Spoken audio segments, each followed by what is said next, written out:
عائشة بنت الصديق اسم من نور ورحيق ما أكرمها من مؤمنة قد سارت في خير طريق عائشة بنت الصديق اسم من نور ورحيق ما أكرمها من مؤمنة قد سارت في خير طريق عائشة يا خير امرأة عائشة يا خير امرأة تحيا في روح طاهرة تحيا في روح طاهرة لرسول الله غدت زوجا وصديقا في وقت الضيق عائشة بنت الصديق اسم من نور ورحيق ما أكرمها আসসালামু আলাইকুম welcome back to my channel Rumi's fashionable house. আমি ফারহানা ইয়াসমিন রুমি চলে আসলাম আপনাদের মাঝে আরেকটি নতুন ব্লগ নিয়ে।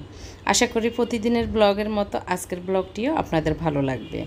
তবে অনুরোধ রইল, যারা আমার চ্যানেলে নতুন এসেছেন অথচ আমার চ্যানেলটি এখনও সাবস্ক্রাইব করেননি, আপনাদের প্রতি রিকোয়েস্ট থাকবে আমার চ্যানেলটি সাবস্ক্রাইব করবেন এবং পাশে থাকা ছোট্ট বেল বাটনটিও চাপ দিবেন, যাতে করে আমি যে নিয়মিত ব্লগ দিই সেগুলির নোটিফিকেশন আপনার কাছে সবার আগে পৌঁছে যায়। আর যারা এই কাজটি করে ফেলেছেন তাদেরকে তো অসংখ্য অসংখ্য ধন্যবাদ। তবে যারা সাবস্ক্রাইব করেছেন, আজকের ভিডিওটি ভালো লাগলে অবশ্যই লাইকটি দিয়ে যাবেন আর কমেন্ট করতেও ভুলবেন না কেমন লেগেছে আজকের ব্লগটি। শুরুতেই দেখে নিয়েছেন ওই যে ছোটোখাটো অল্প স্বল্প করে করে আমার রান্নাঘরটা একটু ক্লিন করছি, সেটাই ছিল। একটু কাফের যে হোল্ডারটা সেটা ভালো করে মুছে তারপর জিনিসগুলো আবার একটু অর্গানাইজ করে রেখেছি। তো এই দিকটাও মশলাপাতির যে টুকটাক রান্নাঘরের লাগে প্রয়োজনীয় জিনিসগুলো এলোমেলো ছিল সেগুলি গুছিয়ে নিয়েছি। পানিগুলোই ফিল্টার থেকে ফুরিয়ে নিয়েছি, তো এগুলি একটু জায়গা মতো রেখে দিচ্ছি। কিছু মানে পানি ফ্রিজে রাখতে হবে, যদিও ঠান্ডা পানি খাওয়া ঠিক না, তারপরেও একটু একটু খাওয়া লাগে, না হয় পারি না কেন যেন। তো গতকালকে রাতে আমি প্লাস্টিকের যে ফুলগুলি আছে তো সেগুলি খুলে এনে রেখেছি যাতে মনে থাকে। গত কয়েকদিন থেকে এগুলি ধুবো মনে থাকে না। আবার পাপোশগুলিও এনে রেখেছি, মদিনা আসলে এগুলি ভিজিয়ে দিব। তো ও এসেছে, ওকে বলতেছি এগুলি একটু ভিজিয়ে দিতে। মদিনার কাজ করতেছে, আমি চলে এসেছি রান্না করে, কারণ একটু ওনারা নাস্তা খাবে ভাবছিলে, তো এর জন্য পরোটা সেঁকে নিচ্ছি। আর হচ্ছে গতকালকের যে শিমের বিচি দিয়ে বেগুন রান্না করেছিলাম সেটা আছে, তো ওগুলি আর ডিম, এই তো এইভাবে সকালের নাস্তা আমাদের। তো এই তাওয়াটাকে আমি ভালো করে ফুটিয়ে নিচ্ছি আগুন বাড়িয়ে দিয়ে। পরোটা সেঁকা প্রায় শেষ, তো ভালো করে মানে ফুটিয়ে এটাকে ছেঁচে তারপর কালিগুলি উঠাতে হয়। কিছুদিন পর এটাতে পরোটা সেঁকা হয় বেশি। আর সিলভারের তাওয়া আসলেই খুবই মানে খারাপ অবস্থা হয়েছে কিছুদিন পর, কিন্তু এটাতে পরোটা সেঁকতে সুবিধা, খুব তাড়াতাড়ি হয়, আবার ভালো লাগে আর কি। যেটা পুরানো হলেও অনেক জিনিস আছে না, একটু ইউজ করতে করতে ভালো লাগা কাজ করে, সেটাই সেরকমই। তো এখন ফুটিয়ে নিয়েছি অনেক ভালোভাবে। এখন আমি এটাকে উঠিয়ে নিব, আগে খেয়ে আসি। তো তারপর মনে হচ্ছে যে না, এইগুলি খাবারটা রেখে এখন তাড়াতাড়ি গরম থাকতে থাকতে এটাকে কালিগুলি একটু খুন্তির সাহায্যে বা ছুরির সাহায্যে ছেঁচে নিলে উঠে যাবে। চা বসিয়ে দিয়েছি, একটু চা খাওয়া হবে। তো এই তো এইভাবে করে ছেঁচে নিলে একদম সহজেই উঠে যায়। আর সোবা দিয়ে পরে দিয়ে একটু ভালো করে মেজে নিলে সুন্দর হয়ে যায় আর কি। তো লোয়ার তাওয়া কিনেছি 3500 টাকা দিয়ে, সেটা দিয়েও ইচ্ছে করে না, কারণ অনেক ওজন, এই আর কি, পরে আবার পরিষ্কার করতে অসুবিধা লাগে এই আর কি। তো যাই হোক, এটা এভাবে একটু মেজে নিব। আর যে প্রচণ্ড গরম পড়েছে, আপনাদের কি অবস্থা কার? আর ডেঙ্গুর প্রকোপ তো অনেক বেশি বেড়ে গিয়েছে, সবাই সতর্ক থাকবেন, আল্লাহ সবাইকে হেফাজতে রাখুক। এদিক দিয়ে একটু পোলাও বসিয়েছি, মানে একটু ফ্রাইড রাইস করবো। আমার মুনতাসির পেরেশান করে ফেলতেছে, ওরা বুঝছিল না গত 2 দিন, তো এখন টিট দেওয়ার জন্য ভালো রেজাল্ট করেছে। অনেকেই প্রশ্ন করেছেন মুনতাসির কোন ক্লাস পড়ে। মুনতাসির হচ্ছে এবারে 8-এ, আগামী তো কয়েকদিন পরে 9-এ উঠবে আর কি। তো 8-এ পড়তেছে, ওর প্রথম সাময়িক যে পরীক্ষা হয়েছে সেটারই রেজাল্ট ছিল আর কি।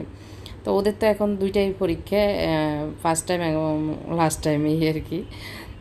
তো এখন আমি কি করছি, ওই যে ও অর্ডার দিবে খাবার, আর আমি যেহেতু ও বললো ফ্রাইড রাইস চিকেন ফ্রাই খাবে, যদিও চিকেন ম্যারিনেট করা ছিল, কিন্তু ও বলতেছে না বাইরে থেকে অর্ডার করবে। তো বললাম যে তাহলে আমি ফ্রাইড রাইসটা করি, তুমি বাইরে থেকে যেটা খাবে ওইটা অর্ডার করো। ওর আব্বু ওকে বাজেট দিয়ে দিয়েছে, এটার ভিতরে যা অর্ডার করবার করো।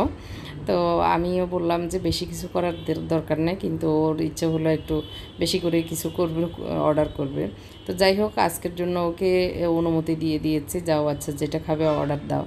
তো এই দিক দিয়ে আমি রাইসটা রেডি করার জন্য এখানে ইন্ডিয়া থেকে আনা এই মরিচগুলি কুটে নিয়েছি। ক্যাপসিকামের কাজ দিবে, ক্যাপসিকামের মতোই এগুলি। আর যারা খান তো জানেনি, আসলে আমরা নতুন খাচ্ছি, তো এই জন্য আমি বলে দিচ্ছি। তো একটু রসুন কুচি করে নিয়েছি, কাঁচামরিচ কুচি, আর ডিপ ফ্রিজে থাকা আমি গাজর নিয়ে আসবো, গাজর আর পেঁয়াজ কুচি করে নিব। এইটাই ফ্রাইড রাইস করার। তো ফ্রাইড রাইস আজকে চিকেন দিয়ে না, শুধু এগ ফ্রাইড রাইস করবো, এর জন্য সব কিছু রেডি করে নিয়েছি। এখন পাতিল বসিয়ে দিয়েছি, এই তো বসিয়ে দিব। রাইসটা আরও আগে হয়েছে, ঠান্ডা করে নিয়েছি, মানে ফ্যানের নিচে নিয়ে একটু ঠান্ডা করে নিলে সুবিধা হয়, ঝরঝরা হয় আর কি। প্রথমে রসুনটা একটু ভেজে নিব, রসুন ভাজাটা হলে তারপর অন্যান্যগুলি দিয়ে দিব। ফ্রাইড রাইস করা তো অনেক ইজি, আর খেতে খুবই ভালো লাগে ওদের। তো আমি এবং আমার হাজব্যান্ড অল্পই খাই, অল্প একটু সামান্য নিই ওদের সাথে তাল মিলিয়ে আর কি। তাই তো সব কিছু দিয়ে দিয়েছি, দিয়ে এখন ভালো করে নেড়ে চেড়ে নিব। একটু হালকা ভাজবো, অনেক যে বেশি ভাজবো তা না, অল্প একটু ভেজে তারপরে আমি যেহেতু ডিম দিয়ে আজকে ফ্রাইড রাইসটা করব, ডিম দিয়ে, তো এটার সাথে ডিমটা দিয়ে দিব। তো এখানে আমি দিয়ে দিচ্ছি চিলি সস, হট চিলি সসটা দিয়ে দিয়েছি, তার যাতে আর পরে চিনি দেওয়া লাগবে না। আর দিয়ে দিচ্ছি সয়া সস। এটা আসলে রাইস কতটুকু দিব সেটার উপর নির্ভর করে আমি পরিমাপটা ওইভাবে দিয়েছি। আর এখন দিয়ে দিচ্ছি একটুখানি লবণ। আর হট চিলি সসটা না দিলে কিন্তু চিনি লাগে পরে দিয়ে, তো এখন যেহেতু আমি হট চিলি সস দিয়েছি এই জন্য আর চিনি দিব না পরে। তো একটু নেড়ে চেড়ে একটু হালকা ভেজে তারপর 3টে ডিম ভেঙে দিচ্ছি। তো অনেক বেশি ডিমও না, আবার অনেক মানে চিকেন এগুলি না, সিম্পল ওয়েতে করে নিচ্ছি। তো ডিমটা বেশি ভাজতেছি না।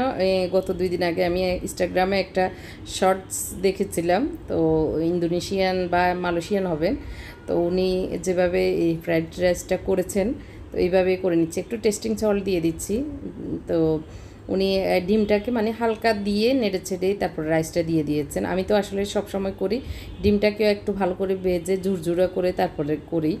তো ওই ইনস্টাগ্রামের ওই ভিডিওটা শর্টসটা দেখে আমার মনে হয়েছে দেখি না একটু এইভাবে আজকে করে দেখি, তো এই আর কি ওইভাবে করে নিয়েছি।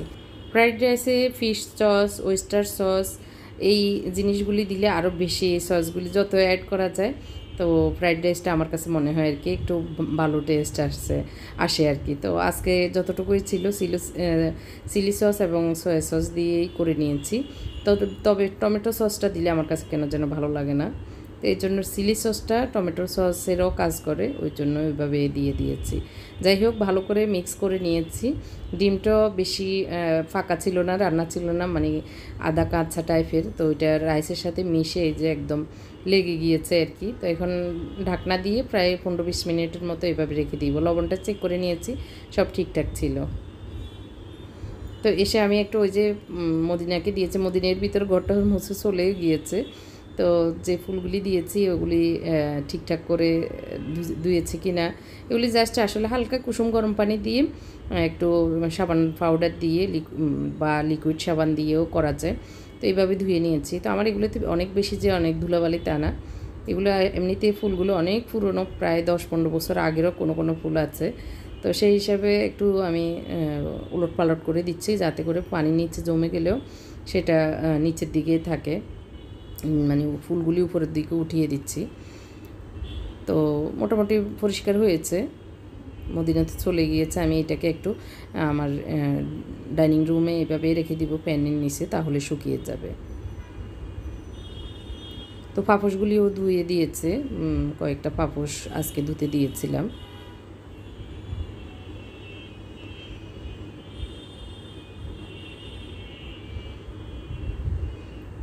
তো এই তো আমার এগুলি করা হয়েছে। এর ভিতরে মুনতাসিরের যে খাবার অর্ডার দেওয়া ওইটা দিয়ে দিয়েছে, তো বললো একটু পরে আসতেছে। তো আমি বললাম যে তাহলে তুমি এগিয়ে নাও, ফোন নাম্বার আমারটাই দিয়েছে, ফোন করেছিল একটু আগে। তো বিএফসিতে ও মুনতাসির আসলে ওর খাবারের অর্ডার নিজেই দেয়, তো টুকটাক যখনই খায় আর কি। আর ও টাকা জমায় তারপরে ভালো কিছু খেতে চায়। যখন ও হাত খরচের টাকা দিই তখনই ও জমিয়ে নেয় আর কি। এখানে আসলে 1273 টাকা হবে, তো ওরা শুধু 273 লিখেছে, ভুল করেছে একটা। আরেকটা হচ্ছে যে খাবারটা পড়ে মানে সস অর্ডার দিয়েছিল, গার্লিক সস 2টা, তো দেখতেছি যে একদম একটা সস ফোড়ে একদম ভিতরে অবস্থা টাইট। তো মুনতাসিরের আব্বু বলতেছে একটু ব্যাড রিভিউ দিয়ে দাও, কারণ ওরা ভালো করে প্যাকিং করে দিবে না, এটা তো আর বিনা পয়সার না এটা আর কি। তো ওরা আসলে তাড়াহুড়ো করে দিতে গিয়ে যে একটা গার্লিক সস পড়ে গিয়েছে, আর এটাও কস্টিপ ভালো করে মারা নেয়, একটু পড়ে গিয়েছে। তো একটা গার্লিক সস 20 টাকা করে। তো আসলে ওদের প্যাকিংটা ভালো ছিল না। এমনি মুনতাসির নর্মালি যখনই অর্ডার করে মোটামুটি ভালোই আসে, ফুড পান্ডাতেই অর্ডার করে আর কি। তো এবারের বিএফসি থেকে এগুলি অর্ডার করেছিল, মানে প্যাকিংটা ভালো ছিল না আর কি। যাই হোক, যা যা অর্ডার করেছে তাড়াতাড়ি এসেছে। তো মুত্তাকির কাছে বিএফসির চিকেনগুলি একটু ঝাল ঝাল হয়, ভালো লাগে, এর জন্য বিএফসিতে অর্ডার করেছে। তো এখানে 8 পিস আর হচ্ছে চিকেন উইংস ওখানে মনে 8 পিস। তো এইগুলি অর্ডার ছিল, আর হচ্ছে গার্লিক সস দিয়েছিল। আর আমি যেহেতু ফ্রাইড রাইস করেছি, এটাই ওদের আজকে দুপুরের খাবার। তো দুপুর বেলতে এখন প্রায় বিকেল হয়ে গিয়েছে, তো আমি একটা উইংস খেয়ে নিচ্ছি। তো উইংসগুলি বেশি মজা হয় যেহেতু ঝাল ঝাল হয় এটা আর কি। তো মুনতাসিরকে বললাম যে তোমাদের স্যারকে একটু দাও, স্যার এসছে মুনতাকিকে পড়াচ্ছে, তো যেহেতু কষ্ট করে স্যারও পড়িয়েছে, ওকে ভালো রেজাল্ট করার পিছনে স্যারেরও তো হাত আছে।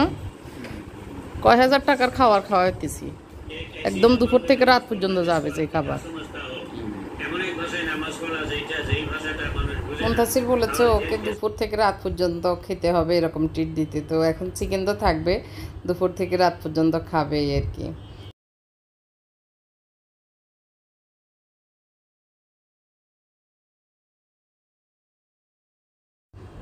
তো সাহেব আসলে খাবার খেয়ে কোথায় যেন বেরিয়ে গিয়েছে, তো বেশিক্ষণ ছিল না। এরপরে একটু পরে ফোন দিয়েছে একজন ওনার পরিচিত, মানে ওই মুখ ভাইকে নিয়ে আসতেছেন, বললো একটু চা বসাতে। তো আমিও এসে চা বসিয়েছি, আর একটু রং চা খাবেন ওনার, আবার চিনি ছাড়া। তো একটু রং চা বসিয়েছি, আর হচ্ছে একটু যে জাল পিঠা ছিল সমোসা টাইপের, ওগুলি একটু ভেজে নিচ্ছি, আর চিকেন ফ্রাইও আছে একটু দিব এই আর কি। তো বলতেছি কিছুই খাবে না, তারপরেও কিছু না কিছু তো সামনে দিতে হবে আর কি। তো আমি এগুলি একটু ভেজে নিচ্ছি। তো একটু পরে আসলে মাগরিবের আজান দিয়ে দিবে, তো আজানের আগ দিয়ে আর কি একদম কড়া করে ভেজে নিয়েছি। এইভাবে ভেজে নিলে খেতে মজা হয়, ভিতরেও হয় ভালোভাবে। তো চাটা রেডি করে নিয়েছি, আর এই তো ঢেলে দিব এখন। তো আমি এলাচ, দারচিনি, তেজপাতা দিয়ে চাটা করে নিয়েছি। তো মুত্তাকি সস দিয়ে দিয়েছে, এখন খাবারগুলি নিয়ে যাচ্ছে। তো আজকের ব্লগটি কেমন লেগেছে অবশ্যই কমেন্ট করে জানাবেন। আর অনেকেই বলতেছেন আমি বড় ভিডিও দেওয়ার জন্য, ইনশাল্লাহ চেষ্টা করব লং ভিডিও দেওয়ার। তো সবাই ভালো থাকবেন, আমাদের জন্য দোয়া করবেন, আর আমার ছেলেদের জন্য দোয়া করবেন। ইনশাল্লাহ আপনাদের জন্য আমার দোয়া থাকবে। সবাইকে অসংখ্য ধন্যবাদ জানিয়ে এখানে শেষ করছি। আল্লাহ হাফেজ, আসসালামু আলাইকুম।